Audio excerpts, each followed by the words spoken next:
Good morning.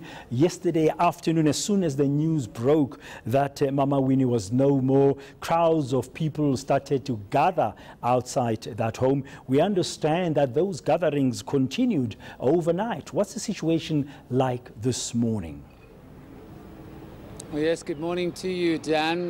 We are told that revelers and those who were seeking to pay homage to Madikizela Mandela were here until about 3 a.m. this morning. Some signs that there was definitely a great crowd here until the early hours.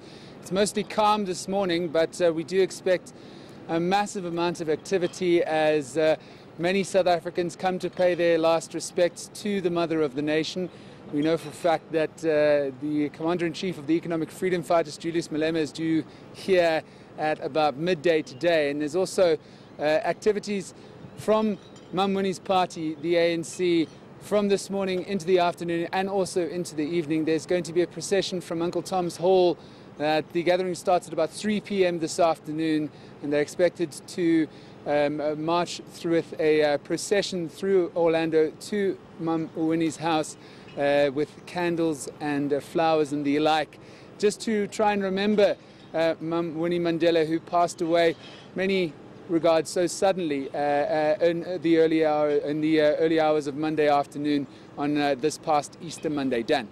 Yes, although we know she's been in and out of hospital last year and since the beginning of the year, many people would not really have expected her now to have passed on, so it must have come as a shock indeed. Nickolaus, today, besides that march that we're expecting, the gathering from Uncle Tom's Hall, which is just across the square there, the Hector Peterson Square, in memory of June 16, 1976 uprising, are there any other events that you were expecting at the home of Madikizela Mandela?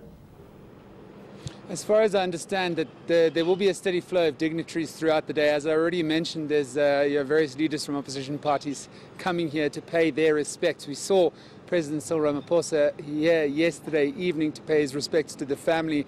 And of course also that announcement coming overnight that she will receive an official national funeral some days from now on the 14th of April. But what I'm looking for, Dan, is the reaction from everyday South Africans.